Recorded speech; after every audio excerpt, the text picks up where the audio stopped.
Uh, Good morning, distinguished guests, viewers joining online from around the world. Welcome to this morning's critical event, the Civil Society meeting on international debt architecture and liquidity as part of the Financing for Development in the Era of COVID-19 and Beyond initiative. My name is Eric LeCompte. I am the Executive Director of Jubilee USA Network, and it's my honor to moderate this meeting today, and especially to thank our convener, the Deputy Secretary General, Her Excellency, Ms. Amina Mohammed, and the permanent missions of Canada and Jamaica to the United Nations. As we all work to build back better, we know that this gathering today is happening at a very critical time. Right now, the numbers are stark. 265 million people around the world face famine, twice as many as a year ago. The International Labor Organization says 495 million jobs are lost, and the World Bank now reports that 150 million people are entering extreme poverty. At the same time, according to the International Monetary Fund, 56% of the world's countries are in debt crisis, debt distress, or severe debt unsustainability. So as we gather here this morning to begin this conversation around solutions to this crisis, we begin today with opening remarks from the Deputy Secretary General, Her Excellency, Ms. Amina Mohammed. Deputy Secretary General. Thank you very much. Excellencies, our distinguished guests, ladies and gentlemen, as always, it's a great pleasure to speak with civil society. The COVID-19 pandemic has taken an unprecedented toll on our lives and livelihoods. And in spite of the efforts that have been made, the world has failed to reach the global solidarity that is needed to meet this challenge. Almost a year ago, in April 2020, the Secretary General called for a three-phase approach to the debt crisis based on a debt standstill, targeted debt relief, and a reform of the international debt architecture. Since then, there has been partial progress on the first two of these phases, thanks partly to the initiative on the Financing for Development in the era of COVID-19 and beyond, co-convened by the Prime Ministers of Jamaica and Canada and the Secretary General.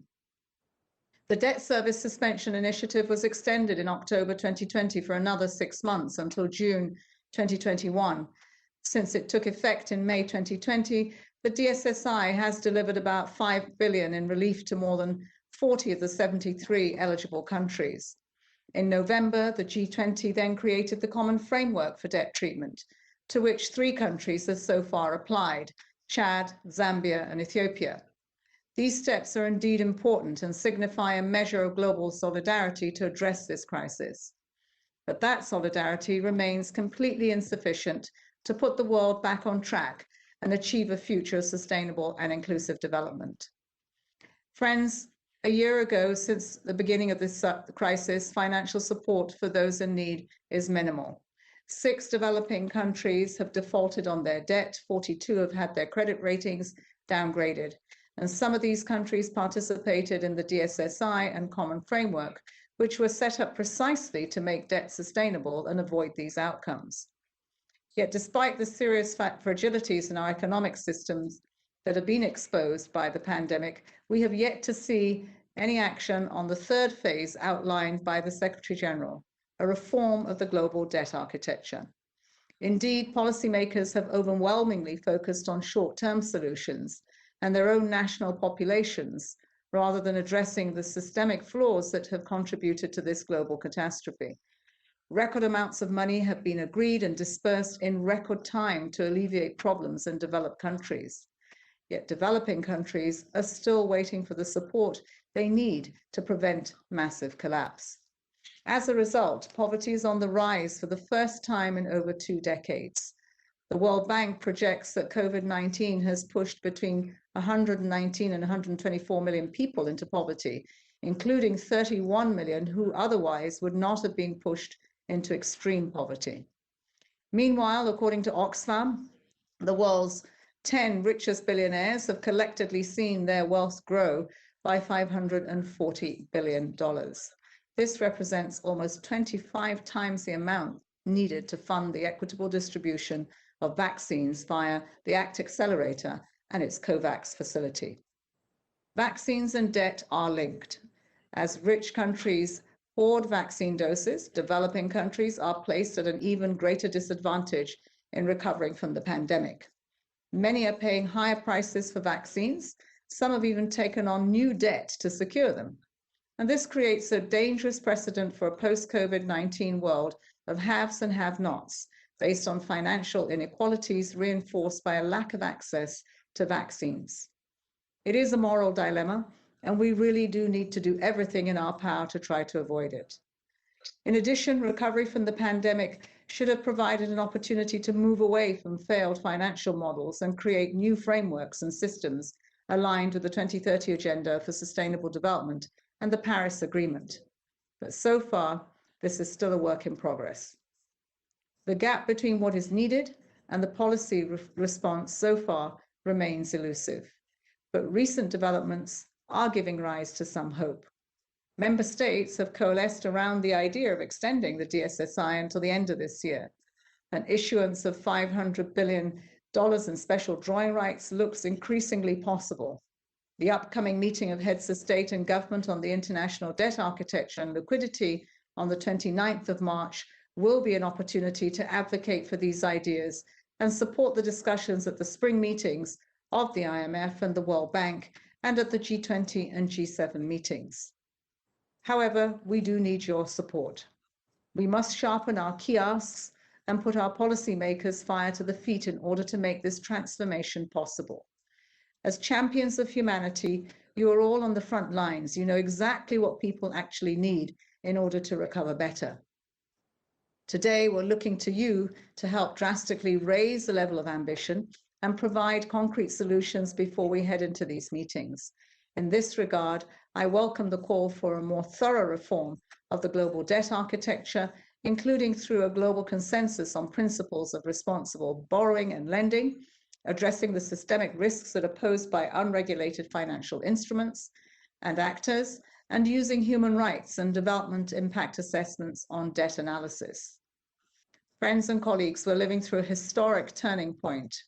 Our global response and recovery to COVID-19 can be the moment when we decide to take a new path towards a more inclusive, resilient, and sustainable world.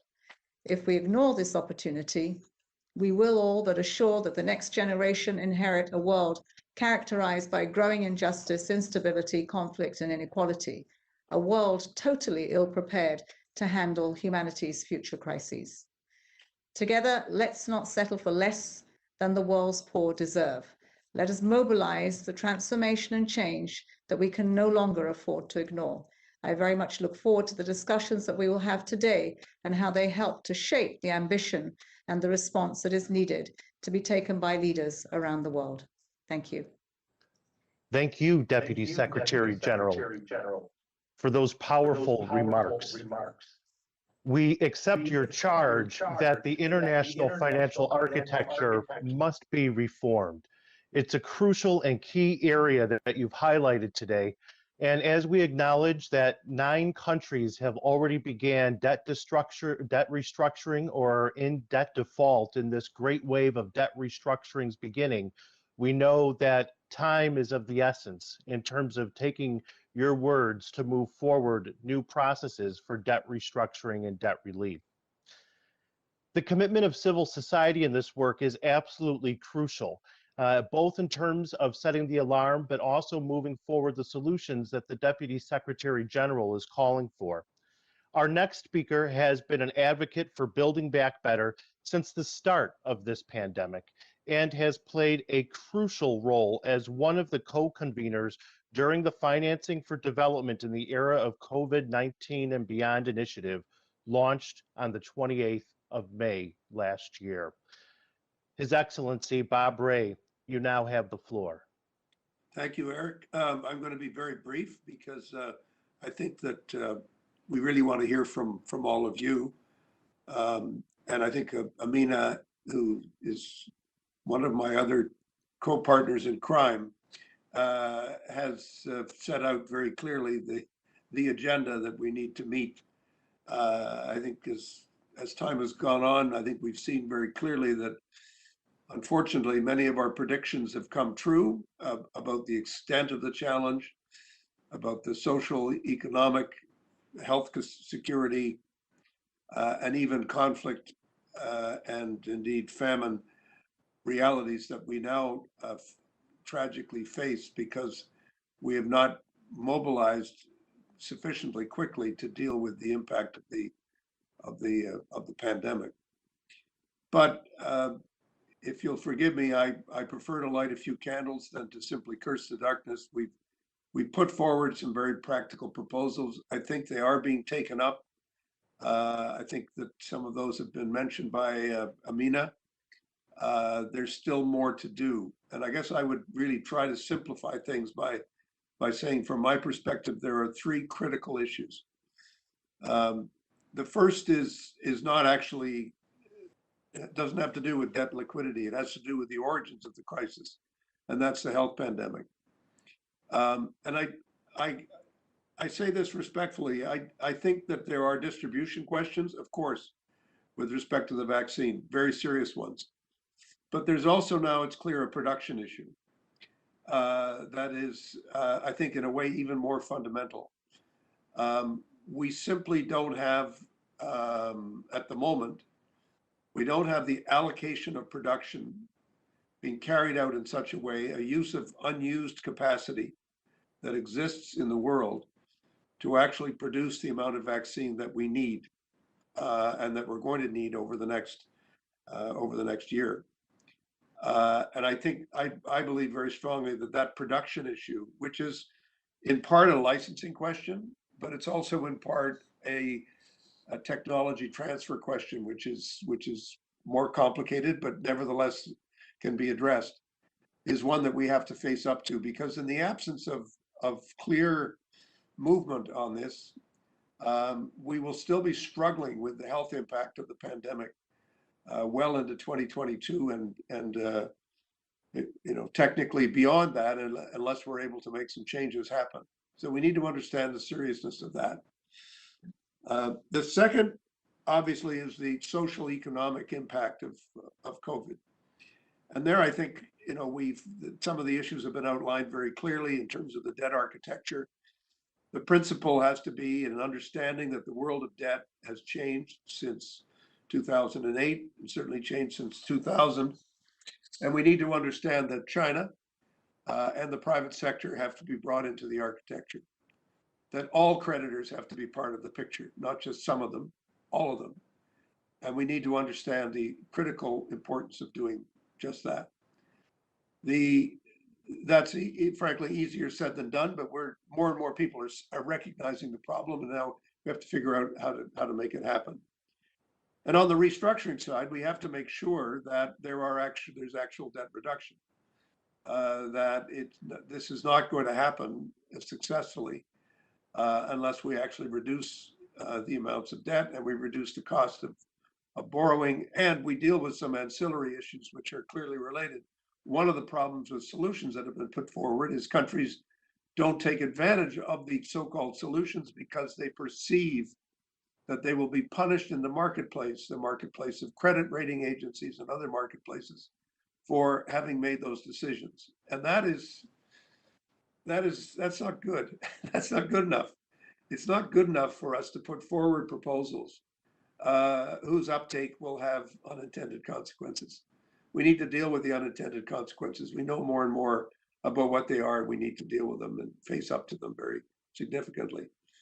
We need to stop the rot on ODA reduction, and we need to deal specifically with the fact that a new test of vulnerability is going to be even more important, in my view, over time as the test of low income. Because one can go in this world from middle income to no income in 25 seconds. And we need to understand that's what can happen. That's what has happened. And so there has to be a way of responding to that very clearly. Finally, in terms of recovery, I think we are working this year not only on this crisis of debt and liquidity, the crisis of the vaccine and health security. But we're also dealing with the question of climate change, which is the ongoing crisis, the crisis that is not going away. When we deal with this crisis, the pandemic crisis, the climate change issue will still be with us. And therefore, we need to integrate the proposals, the solutions, the investments, the concepts, the ideas on mitigation and adaptation that are very much part of the climate change conversation. And we need to integrate that into this process of restructuring and rebuilding. And that is starting to happen. And we've made a point at in the work that we do of bringing everyone together under the same umbrella and talking about the fact that you can come up with all kinds of fancy ideas about climate change investment, but if they don't take into account the current debt and liquidity crisis, they don't mean anything. They won't be taken up. It'll be the same problem we had before. And we do need, again, to talk about the importance of universality of solutions, because if you just deal with one aspect of the problem, like mitigation, you don't deal with adaptation, then you've got a serious problem. Plus, we have to build on local, national knowledge of what needs to be done, and need to avoid the enthusiasm behind, certain sort of ideas that sound good, but frankly are in reality quite superficial and really won't have the permanent impact that we're looking for, either on rebuilding and restructuring, or on dealing with climate change itself.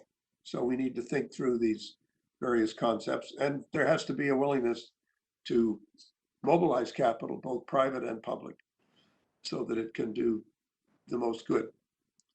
So I just repeat Amina's point: we need your help, we need your advice, and we need your passion, because we're knocking on walls and barriers that have been there for a long time, and it's still going to take us time to get there.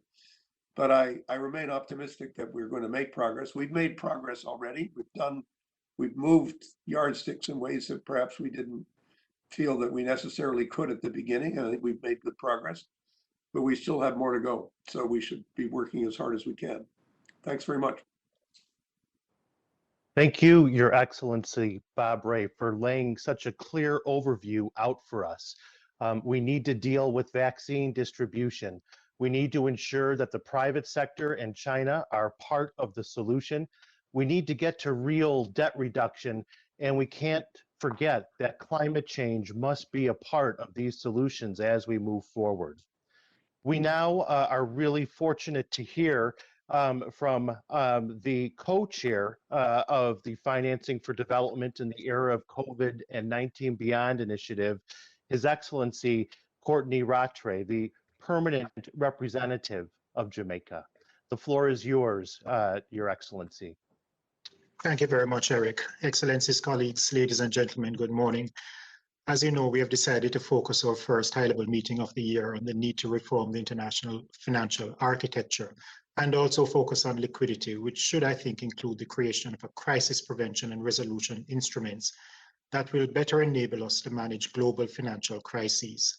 We are concerned, I should say, that we face a looming sovereign debt crisis, which we will not be able to prevent or contain in the absence of effective crisis prevention and resolution mechanisms. The World Bank president acknowledges the severity of the crisis that we face, which he has described as worse than the financial crisis of 2008, and for Latin America, worse than the debt crisis of the 1980s. It is not lost on us that the pandemic has come at a time when debt risks for developing countries have been rising for a decade, fueled by low global interest rates. Nevertheless, I'm sure that there are some who believe that we are overreacting. However, sovereign debt crises rarely come in isolation. They are often accompanied by banking crises, political crises, social upheaval, and in some instances, humanitarian crises. So as we focus our attention on the need for a sovereign debt restructuring mechanism, I encourage you to examine the implications of various risk scenarios. For example, what would be the implications of a debt restructuring that is not deep enough and so fails to provide sufficient debt relief. This could lead to serial restructurings. There is evidence that countries that have defaulted in the past are more likely to default again. We have argued that debt restructuring can help creditors contain their losses by allowing a country to place its finances on a more sustainable path. For without it, a country's economic conditions will deteriorate further, jeopardizing its ability to pay. The capital markets, however, take a different view of countries that undertake restructuring, and this negative perception typically results in some reputational damage to the sovereign debtor.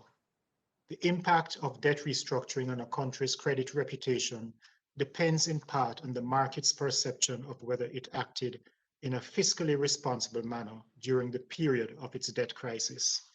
This is a moral hazard argument, which presumes that allowing countries to lower their debt obligations reinforces fiscally reckless behavior, regardless of whether the restructuring was occasioned by an external crisis or poor fiscal management.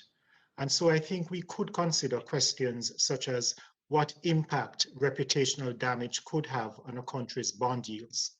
If they increase appreciably, it could prove impossible for the country to regain access to the market once it emerges from a restructuring. The other point I wish to touch on relates to the use of enhanced collective action clauses. As you know, enhanced CACs have been around since 2014 and represent an effort to strengthen the contractual framework to address once and for all the holdout creditor problem in sovereign debt restructurings. Some of us, myself included, have advocated for the establishment of a statutory-based sovereign debt restructuring mechanism. You may recall that we pushed for this in the General Assembly back in 2015, but our efforts were thwarted by creditor countries that insisted on maintaining a market-based contractual approach.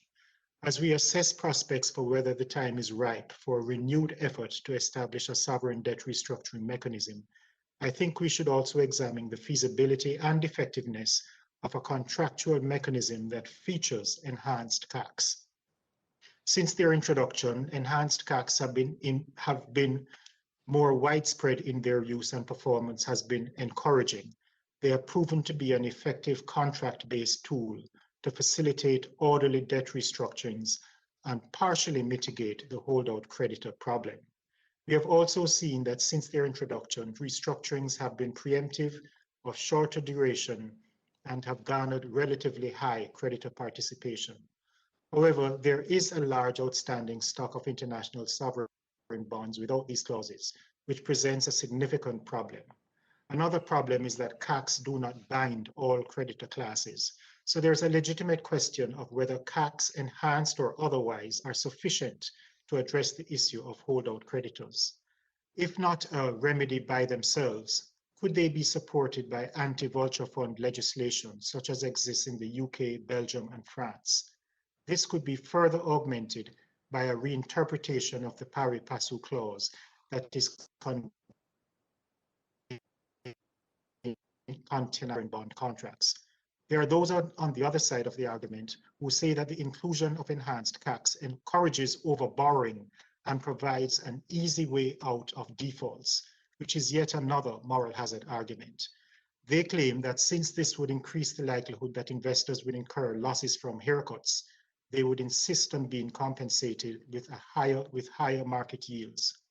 Well, the IMF has studied this issue of whether the inclusion of these collective action clauses negatively affects a country's borrowing costs. In a working paper that was published last summer, the IMF analyzed the pricing of traded bonds and found that secondary market bond yield spreads indicate that the inclusion of collective action clauses is associated with lower, not higher, borrowing costs. It noted that market participants do not associate the use of CACs and enhanced CACs with borrowers' moral hazard, but rather take into consideration their implied benefits of an orderly and efficient process in case of restructuring. And this is ultimately what one wants to see: orderly and efficient debt resolution processes that lead to faster economic recovery and sustainable growth. So to conclude, I think there are important questions that we need to ask ourselves, such as, will debt restructuring place a country on a growth path? Will IMF structural adjustment programs, which are a feature of many restructurings, be effective and lead to sustainable growth? Or will they place more emphasis on macroeconomic stability rather than growth? Should we make a renewed effort to establish a statutory-based restructuring mechanism, or has the market-based approach become more feasible with the introduction of these new measures? Of course, countries eventually emerge from crisis, but typically only after experiencing deep recession and a protracted period of stagnation or slow growth. The bottom line is that any policy option that we adopt is likely to have unintended consequences, as you heard from Bob. And so we should assess the risks that may arise from our policy decisions. How acute are they likely to be, and how could we mitigate their impact? Thank you. Thank you, Your Excellency, Rattray. That was an incredible overview of some of the questions before us in terms of the international financial architecture, being able to have comprehensive debt restructuring, collective action clauses, laws in financial jurisdictions to prevent vulture funds and ensure that there can be comprehensive debt restructuring. Your comments are incredibly important when we realize, according to the UN Conference on Trade and Development, that middle-income countries are facing lost decades of development. Many of these countries don't have a path forward in debt restructuring during the current crisis. And these are countries that will need support to deal with these particular challenges, countries that will face the highest famine rates, highest increases in extreme poverty, as well as greatest amounts of job loss. We now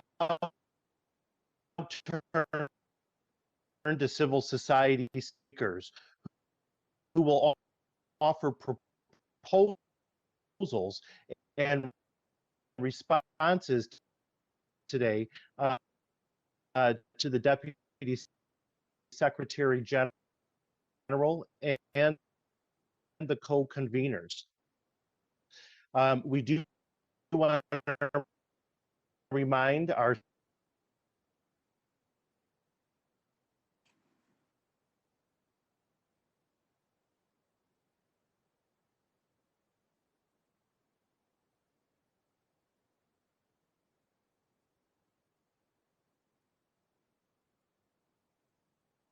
Thank you very much, Eric.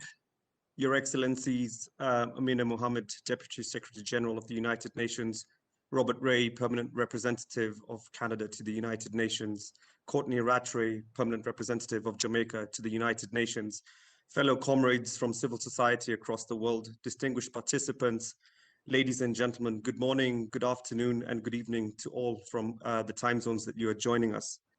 I'm speaking here today on behalf of global civil society groups amidst the winds of change that are blowing over our world. The headline in my submission, distinguished comrades and friends, is that according to the African Economic Outlook 2021, women and female-headed households could represent a large proportion of the newly poor due to COVID-19. The social and economic induced crisis from the global pandemic has yet again exposed the grave inequalities that exist within our societies, with poorer countries, especially in Africa, bearing the brunt of the fallout from the pandemic. The global pandemic is giving rise to, first, lockdowns that have disrupted economic activity and resulted in output in the sub-Saharan African region contracting by an estimated 3.7%. Consequently, per capita income has shrunk by 6.1% in 2020, setting average living standards back by at least a decade in a quarter of the region's countries. It is estimated that about 30 million Africans were pushed into extreme poverty in 2020 as a result of the pandemic, and it is estimated that about 39 million Africans could fall into further extreme poverty in 2021. Those with lower levels of education, few assets, and working in informal jobs are most affected. Inequality is also set to increase because of the disproportionate impact of the pandemic on such vulnerable groups as women, youth, and low-skilled informal workers. Second, the pandemic has long-term implications for human capital development. Millions of children have lost half to a full year of learning, with poor communities disproportionately affected. Disruptions in routine essential healthcare services such as malaria prevention and treatment, vaccinations, and maternal and child health services have resulted in secondary health crises. Also, a disproportionately lately high rate of pandemic-induced job loss and livelihood damage among women will degrade human capital through lower investment in children's health, nutrition, and education. Unless there are effective remediation policies, the losses will reverse some of the progress in human capital development over the past 2 decades. Protracted school closures will exacerbate learning inequality and increase dropout rates. Almost all African countries closed school for a protracted period because of the pandemic. It is estimated the loss to GDP from education disruption is at $500 billion US. Third, the African debt crisis has been accelerated by the onset of the global health pandemic. And while many developing countries were already facing crisis before the pandemic, the nature of the developing country debt is far more complex than it has been in the past, with a new landscape that poses more risks and an increasing share of debt that is now composed of commercial bonds traded on international capital markets. Fourth, there are fundamental flaws in how the global finance and global debt architectures function. The issues of illicit financial flows, debt, tax havens, aggressive corporate culture, and the privatization of development is a growing concern for the wider financing for development agenda. Illicit financial flows are on the rise, and it is estimated that Africa could gain an additional $89 billion US just by curbing illicit financial flows. The status quo that governs global finance is skewed. Illicit financial flows representing a double theft, an expropriation of funds that robs billions of a better future. This situation undermines trust in public services, drains resources and pushes people into poverty, and hamstrings efforts to tackle global challenges, including COVID-19. And fifth, the IMF managing director recently said that the most important economic policy for Africa is its vaccination policy. Yet while this applies to the wider developing world, the vaccination inequality and nationalism we are witnessing will further undermine the attainment of universality on the access to vaccinations. It is known that some countries in the global north have ordered the highest number of vaccine doses relative to their populations, enough supply to give each person at least 4 doses. By contrast, the African Union and Latin American countries, with the exception of Brazil, have confirmed orders amounting to just 1 jab for less than half their population. Further, the reluctance to universally adopt a TRIPS waiver on vaccine production does exacerbate the supply constraints to developing countries. Ladies and gentlemen, the current debt relief, restructuring, reprofiling, suspension, and financing facilities do well to address the immediate liquidity constraints developing countries are facing, but do little to address the fundamental structural power imbalances in the global debt, economic, and financial architecture.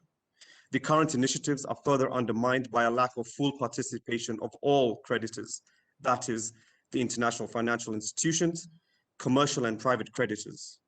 The role of credit rating agencies, as has been expounded, is further suppressing the ability of developing countries to access debt relief initiatives and is causing delay in stemming of the already deep impacts of the crisis.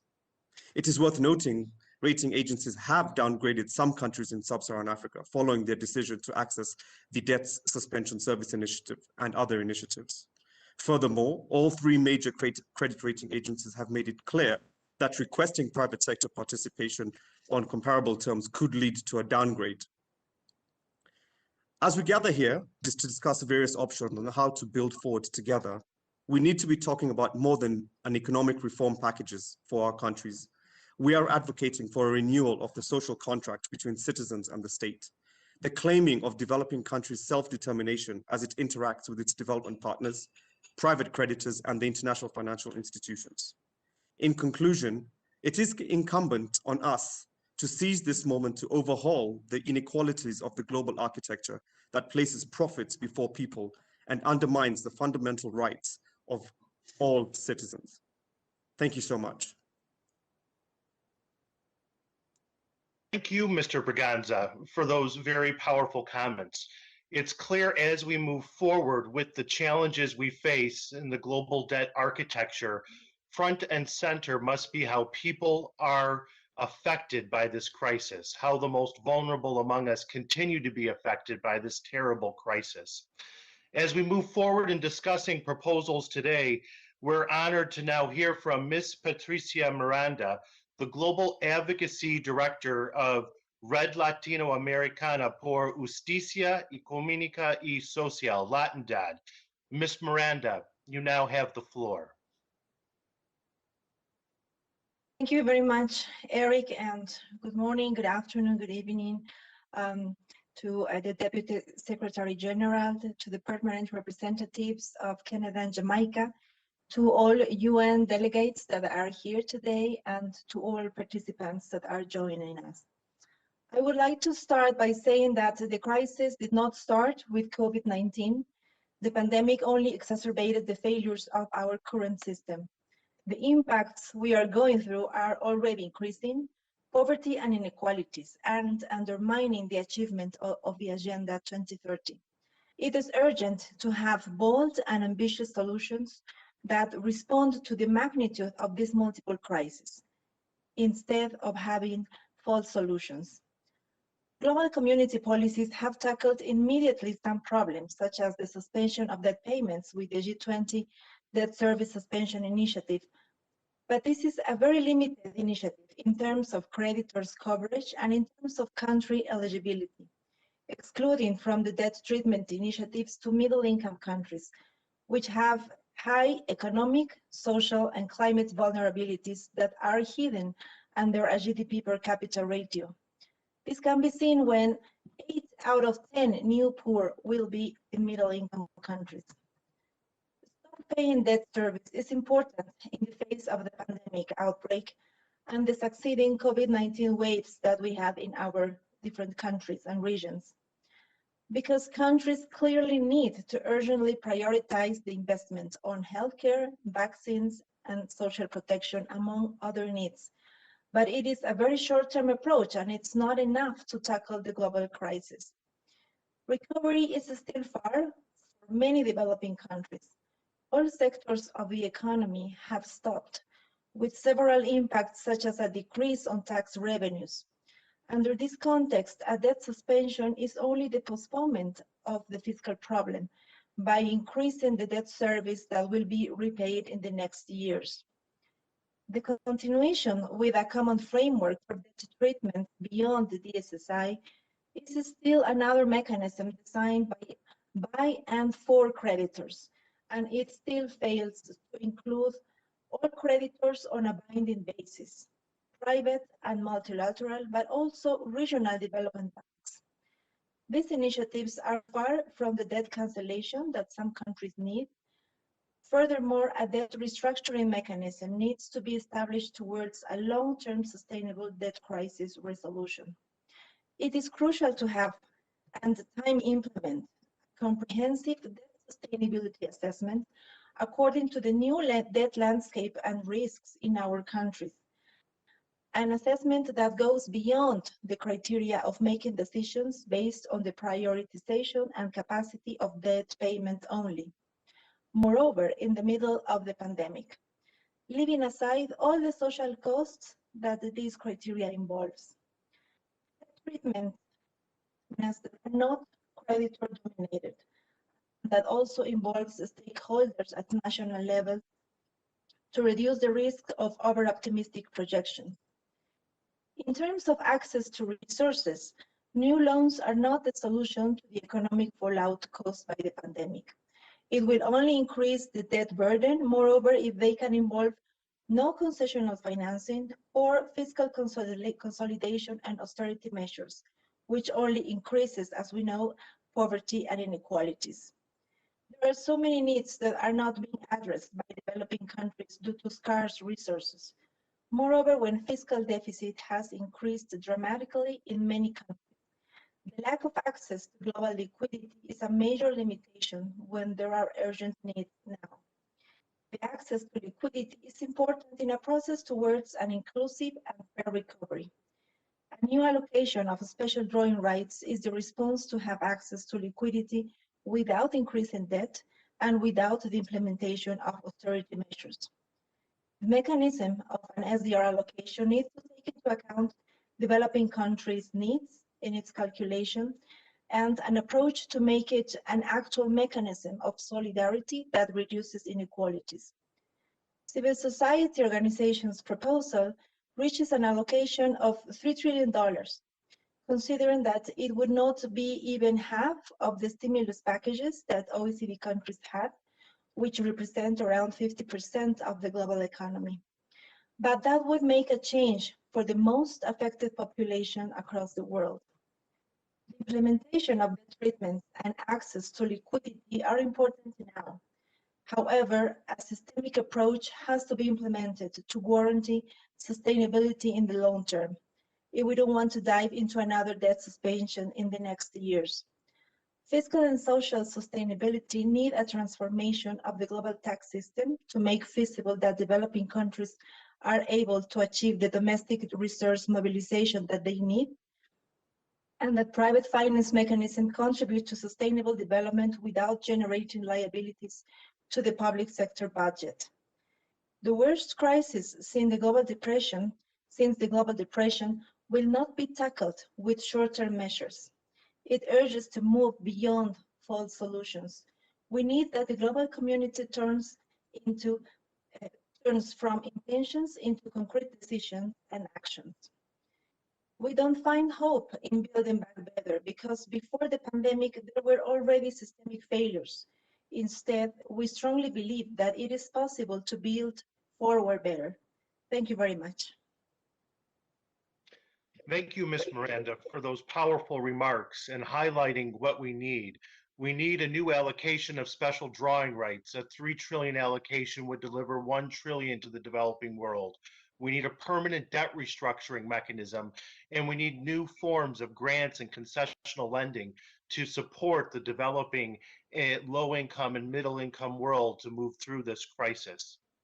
Next, we're going to continue the proposals and the conversation hearing from Ms. Yolanda Fresnio, the Senior Policy and Advocacy Officer of the European Network on Debt and Development, Eurodad. Ms. Fresnio, the floor is yours. Thank you, Eric. Your Excellencies, Deputy Secretary General, UN delegates, fellow comrades from civil society and participants following the session. Good morning, good afternoon, and good evening to you all. As my colleagues, I will be speaking on behalf of the civil society group on FFD, so a broader group of organizations that have been fighting for a long time now for what my colleagues expressed before me, especially the need for reform of the international financial architecture and the need for a much more ambitious and bold action when addressing the debt crisis that we are facing today. As Patricia was saying, and the Deputy Secretary General also signaled, the G20 and IFI's responses have so far been short-term, limited responses to the situation. For us, they are no more than false solutions to make sure that nothing changes in substance, so everything remains the same. As Patricia was saying before, there were already systemic problems and there were already debt vulnerabilities before the pandemic started. These evident shortcomings of the existing financial architecture to deal in a timely, orderly, comprehensive, and fair manner with a debt crisis tell us how vital and how urgent it is to put in place systemic solutions, long-term solutions, debt architecture reforms, not only short-term solutions to liquidity problems. Unfortunately, we are seeing that we're far from the reform we need in this international financial architecture. So far, there's no sign of binding participation of private, but also multilateral creditors in debt relief, debt treatment initiatives. no existing framework for countries outside the DSSI set of countries. So middle income countries are, as signaled by Patricia, are left out of these initiatives. Human rights, SDGs, climate vulnerabilities, gender inequality are absent of the debt sustainability analysis. We have to deal with this dysfunctional role of credit rating agencies that is deepening the debt vulnerabilities in the developing countries, as pointed out by my colleague Jason. And also the exclusion of countries in the global south from the discussion and especially from the decision making on solutions to their own debt crisis, as most of these decisions are being taken at the G20 table. We understand that without this ambitious, multilaterally discussed, democratically decided, and fair process leading to debt cancellation and debt architecture reform, the resulting crisis will keep exacerbating the already staggering levels of social and economic inequality. Without prompt and sufficient debt cancellation, not only reprofiling, debt cancellation, available for all countries in need, not only low-income countries, from all creditors, not only from bilateral creditors, there will be no chance of achieving sustainable development goals, nor to fight economic, social, racial, or gender inequality, or nor to face the climate emergency challenges that the countries are facing. Such a fair, timely, and lasting debt resolution will never result, as Patricia was saying, in discussions among only creditors. Without the voices of the people and governments from the global south, it's not possible to reach out a fair and long-term solution. So the people and the planet need not only more ambition, but a much more democracy in how these decisions are made. This is why meetings like today under the UN and meetings like the one next Monday are so important.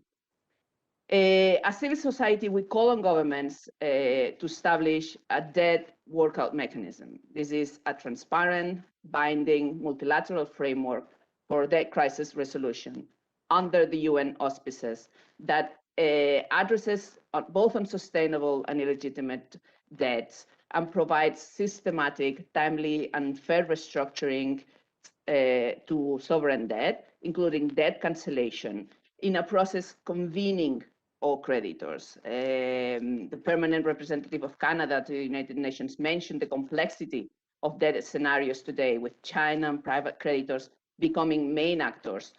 Only this increased complexity should be reason enough to address a reform of the debt architecture system. It's obvious that the old Paris Club system does not fit into the reality today. They are trying to fit with including China in the negotiations, but private creditors are still out of this table.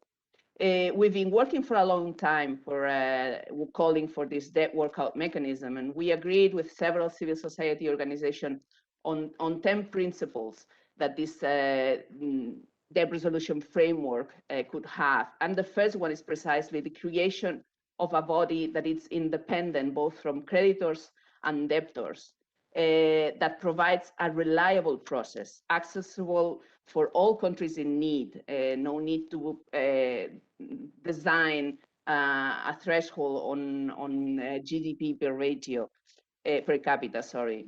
A process where the initiation of this process should trigger a stay on creditor litigation and enforcement, so a protection against vultures, that provides comprehensive treatment for the whole country's debt stock in a single process of not having to start different negotiations at the same time in parallel.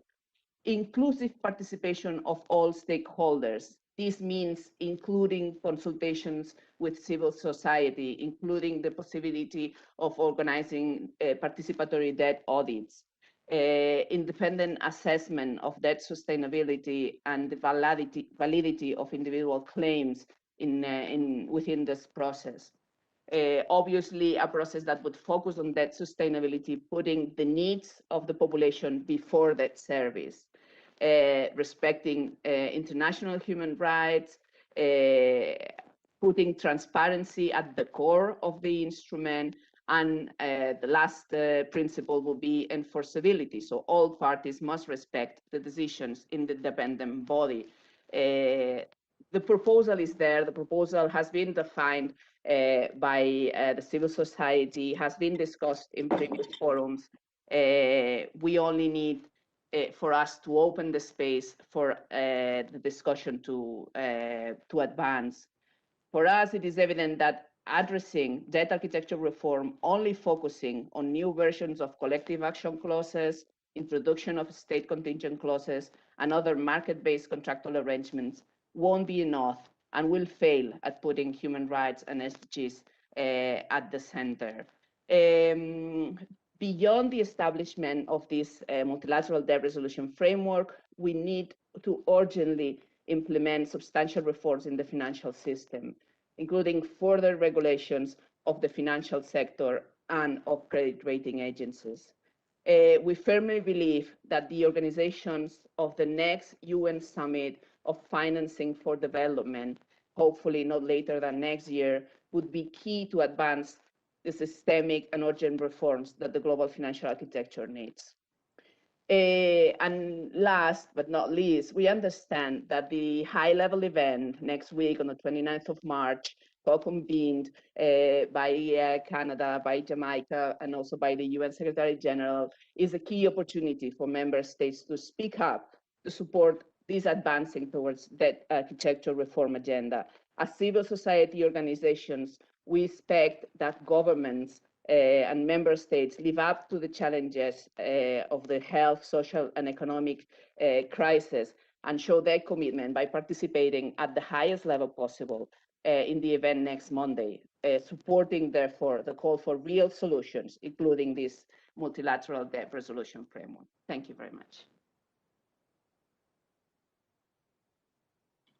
Thank you very much, Ms. Fresnillo. That was incredibly important for us to hear the need to move forward a debt workout mechanism. From the comments that our civil society experts have offered today, one of the most important things to put forward is that many countries in the world were experiencing crisis before the pandemic. According to the International Monetary Fund, before the pandemic, 51% of the world's countries already faced debt distress, debt crisis, debt vulnerabilities that were significant. And now today, a year later, the number has reached 56%. So in order to deal with this crisis, in order to prevent the next crisis, we need a permanent debt restructuring process, a crisis resolution process in order to stop us from experiencing these continuing crises in the years to come. At this time, we'd like to open it up to everyone to join us. If you would like to make a comment, Your Excellencies, ambassadors, civil society participants, we ask that you mark something in the chat, you raise your hand, say that you would like to speak. And our first speaker who has requested the floor is the permanent representative of Costa Rica. Permanent representative, you have the floor. Thank you very much. I understand that I had also requested the possibility of sharing my screen if it is possible, and someone will perhaps tell me how in the chat. But well, I'm very glad to be here with you today. And people have followed these conversations in the last year are know that we in Costa Rica, we are here. We have had a proposal since a long time ago, a proposal that follows on the Secretary General's call of March 30th of 2020 as the health crisis began, calling for a large flow of resources from north to south in order precisely to take into consideration the needs of the people that have been designed today. So we have put up a proposal that is called FACE, Finance Against COVID Economics. COVID has brought a new type of economics, a type of economics in which, following what Yolanda just said, the needs of the population before the needs of debt servicing are taken care of in order to stop the hemorrhage, the flow of blood out of the systems. Yes, people are hurting. People are hurting in our countries. There is no fiscal space.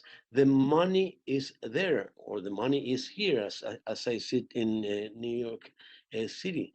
The money, as I understand, last week, the United States Treasury called for an indebtment of $1 trillion of money that is there. So why don't just pick a little bit of that and transfer 0.7% of the resources of the GDP of the countries that have those resources in the markets, earning no interest in those markets, and transfer them in those same conditions as loans for 50 years to be repaid through a fund managed by the development banks at no fees charged, and make loans to the countries that need to increase fiscal space in order to cover healthcare, vaccines, social needs of their people, and reverse the negative trend in the attainment of the SDGs, and therefore get back on track for the Agenda 2030. I've heard new things here today. I've heard this proposal by the civil society, my colleagues, my very dear Deputy Secretary General, and the conveying ambassadors Rattray and Rowe are familiar with our proposal, but we need to expand it and see what can be improved of it in order to make it a reality in the short term. This is an emergency that requires emergency measures. Thank you very much. Thank you very much, Permanent Representative. We now have a request from the floor from Claudio Fernandez Gestos from Brazil to speak. Claudio, you have the floor. I'm not sure if you've been marked a panelist at this point. I think as people are doing that, is there anyone else who would like to speak at this point or take the floor?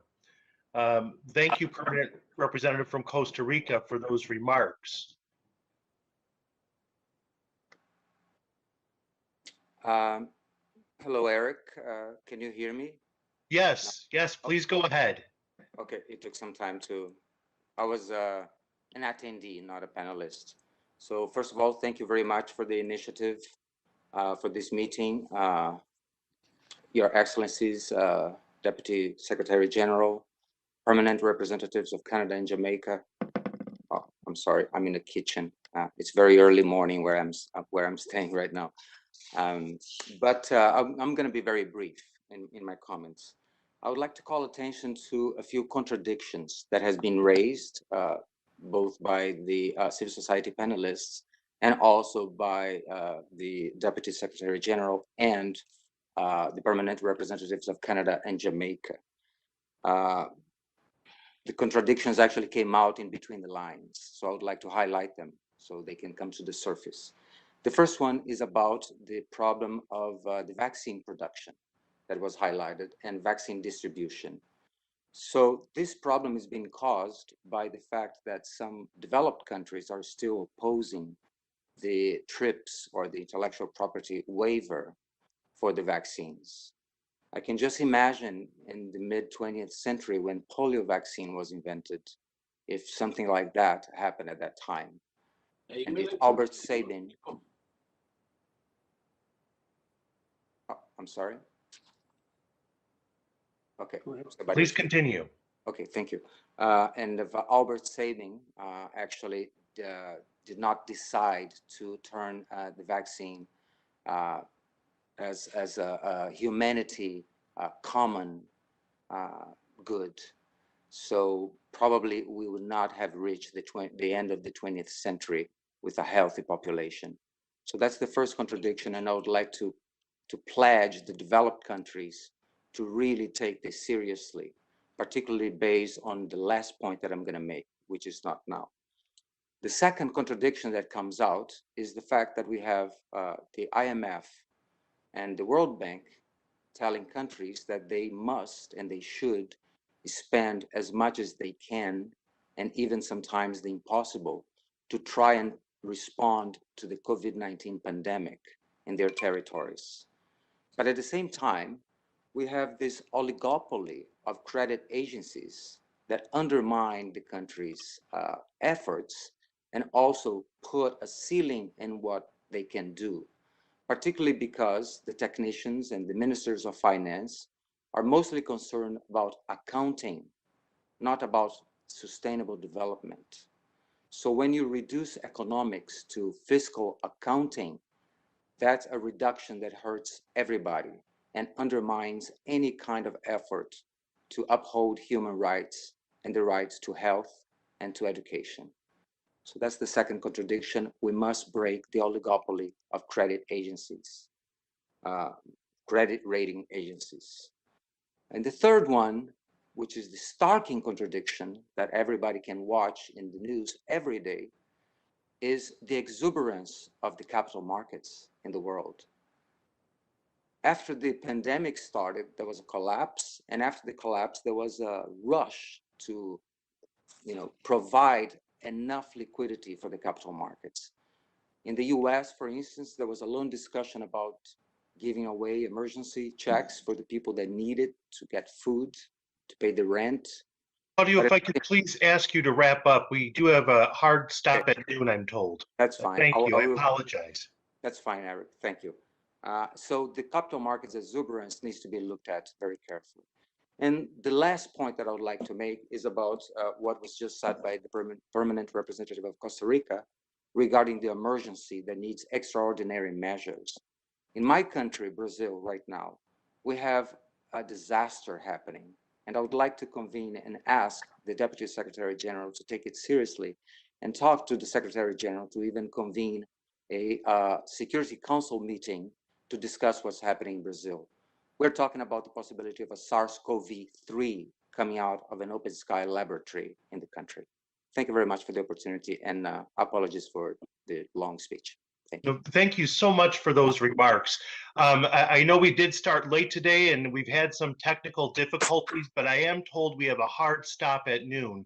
So we are going to take one more speaker from the floor, and we are excited to have Mexico take the floor, and then we will move to our two closing speakers to finish by noon today. So let me turn the floor to Mexico. Hello, everyone. Thank you very much, Eric. Thank you for this very important and crucial meeting at this moment in the FFP process.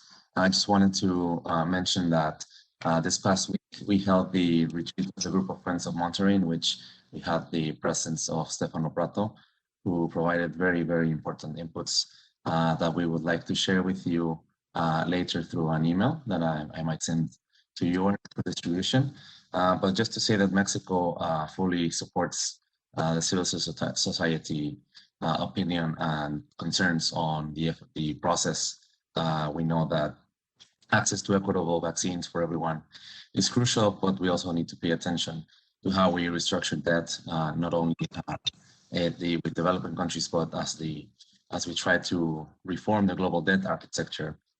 So please find Mexico as a willing ally to participate in all discussions and to try to find responses that benefit us all, to try to find sustainable socioeconomic recovery, which hopefully will lead to a new economy, which will have inclusiveness for all vulnerable groups, especially women and children, the elderly. For us, the informal economy, very important to have migrants be recognized as part of the vital efforts to try to return to a somewhat normal state of life. But thank you very much for this meeting, and Mexico remains committed with civil society moving forward. Please count on us for any further events or any further inputs that you may require on the FFP process. Thank you. Thank you. And we're very grateful for Mexico's leadership as we move through these issues and move towards solutions. We now will have our final two speakers today. First, we will hear from Ms. Liddy Nasapil, who's the coordinator of the Asia People's Movement on Debt and Development. And then our last speaker before we formally close today will be the special envoy of Secretary General on financing the 23rd agenda, Mr. Mahmoud Mohidlan. We now turn it to Ms. Nasapil. Thank you, Eric. Good evening, everyone from Manila, where I live and work. The year 2020 has indeed brought the most horrific conditions that we have ever experienced and will experience from some time to come. The global health pandemic has spared no country in its impacts. Poverty, economic injustice, and inequalities are much worse, especially for women, for people of color, for indigenous peoples, migrants, farmers, workers, and others who have had to grapple with additional layers of oppression. It is a situation of multiple crises, as some of our speakers have emphasized. The global health crisis, the economic crisis, and also the climate crisis. In the last decade, we have seen the very devastating impacts of climate change, and the worst is yet to come as global climate actions remain woefully inadequate. The multiple crises greatly underscore the urgency of decisively addressing the debt problem that has plagued many countries of the South for decades, and also some of the countries in the North, a problem which past and present debt relief programs have failed to resolve. The debt problem has to be understood more broadly, deeply, and sharply as more than just a problem of liquidity and insolvency. We need bold and system-changing solutions, not temporary, tiny relief measures, not false solutions, and not fiscal responses in the form of massive lending in the name of COVID responses that further aggravates our debt burdens and overwhelmingly obliterates whatever little temporary debt relief is being extended. Civil society organizations have repeatedly articulated clear, decisive, substantive steps that need to be taken.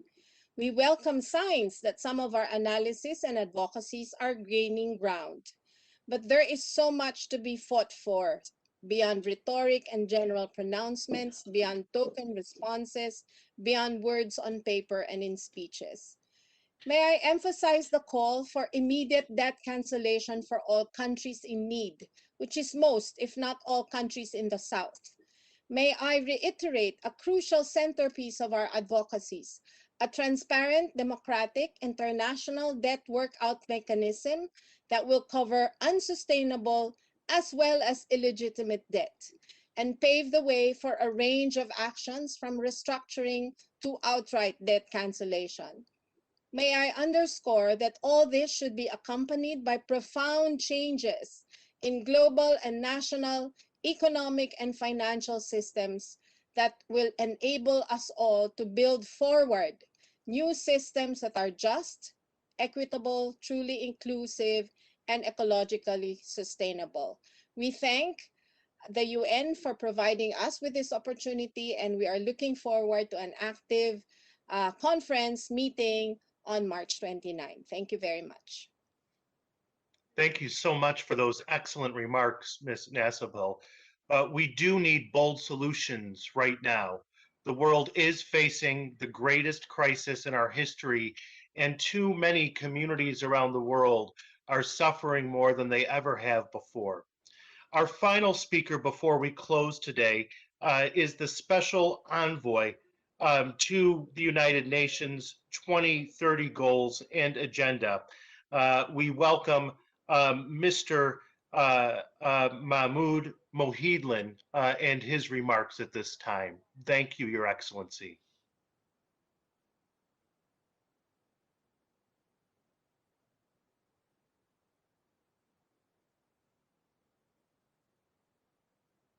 Muted. I believe you may be on mute.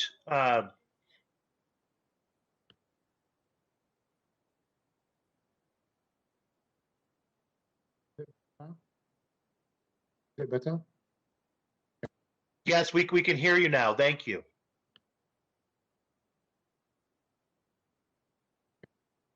Yeah. Well, sorry about that. I hope that you can hear me now better. It's complicated technology that we need to go through sometimes here.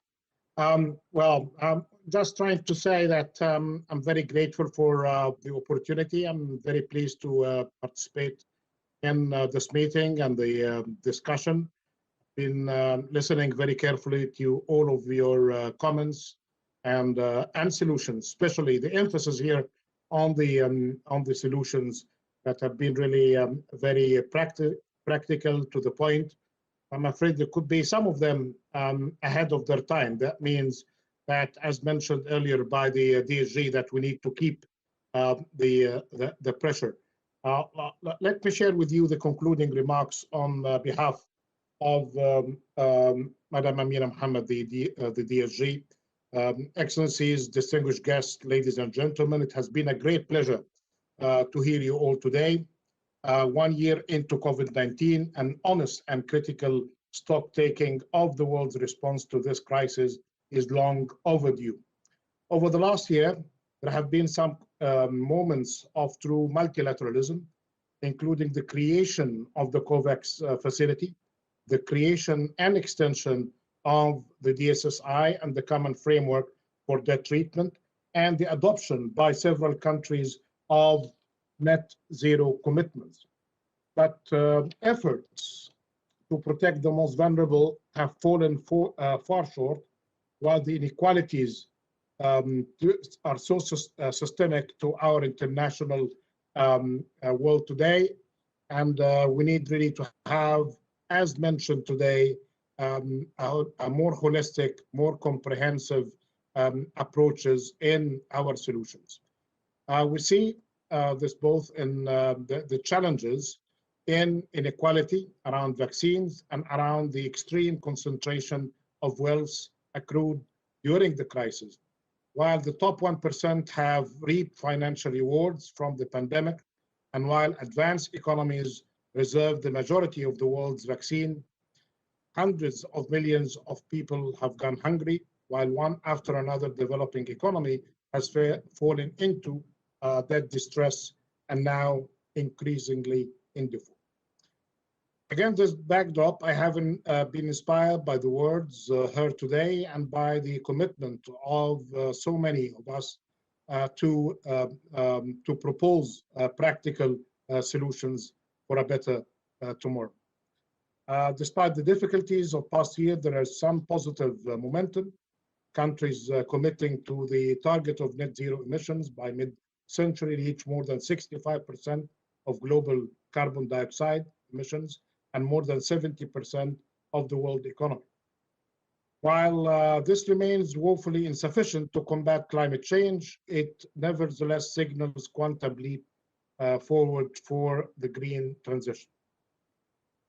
According to the World Bank, many countries enacted gender equality reforms during the past year, most of which affected pay and parenthood, reflecting a long overdue awareness of the double burden placed on women at home and at work, and the need to provide targeted approaches to support women and girls.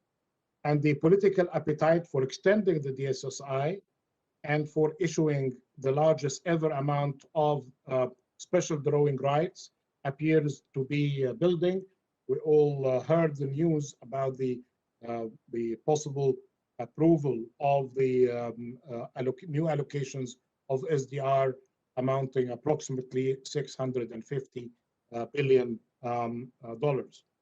Nevertheless, we must continue to apply pressure at global, regional, national, and local levels to push policymakers to be more ambitious and to address the root causes of these problems rather than providing piecemeal solutions as mentioned today. We need not only an unprecedented issuance of SDRs, but a reallocation. We need not only an extension of DSSI, but an expansion to include vulnerable middle-income economies.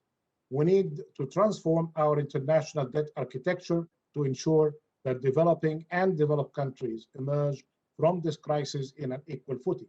We need to create safeguards to protect the most vulnerable during future crises, including not only by securing capital, but investing heavily in social protection flows, free healthcare, and social services, and human capital.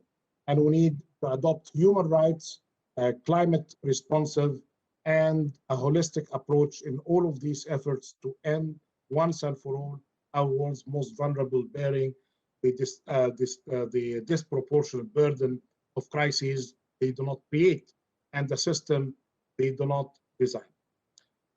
Excellencies, ladies and gentlemen, we need to transform the system from the bottom up. In this regard, I'd like to thank you for the ambitious and concrete solutions heard today, which will feed into the upcoming meeting of the heads of state and government on the global debt architecture and liquidity to be held on the 29th of March. And we look forward to the participation of the civil society representatives in this high-level meeting. After this meeting, we'll have other important events, all going to be addressing many of the solutions that you proposed today, including the ministerial meeting on climate and development on the 31st of March, the upcoming spring meetings of the World Bank and the IMF in April, the ECOSOC Finance for Development Forum, and of course the meetings of the G20. Throughout these engagements, we will do our utmost to ensure that civil society gets a seat at the table and that the proposed solutions are going to be included in the discussions and the policy suggestions. Just we count on your grassroots networks and presence on the ground around the world. You can count on the United Nations as your ally and partner. Together, let's lay the ground for a post-COVID-19 world that will serve us all well. Thank you so much. Thank you, Special Envoy. And we want to thank all of our distinguished guests, your excellencies, for joining us today, civil society partners, for this critical discussion. We know that the world faces the worst economic crisis in our lifetimes. 56% of countries around the world are facing debt crisis, and we're seeing the most significant increases in job loss as well as extreme poverty rates in our lifetimes. The crisis is incredibly significant, and we're all called to work together to solve this crisis. In closing today, we want to offer a very special thanks to the Deputy Secretary General for joining us, for the co-conveners of the FFD process, the permanent representatives of Jamaica and Canada for joining us today. And finally, we want to thank the Civil Society Financing for Development Forum for organizing this meeting, organizing the logistics, and bringing together the speakers and the panels today. We're grateful for the support of the various United Nations agencies that also made this meeting possible. So as we approach the next meeting on March 29th, we know that time is of the essence. We also know, as we've expressed today, there are real solutions that we can move forward together, real solutions that we could build forward, build back better. Thank you so much for being with us today. God bless.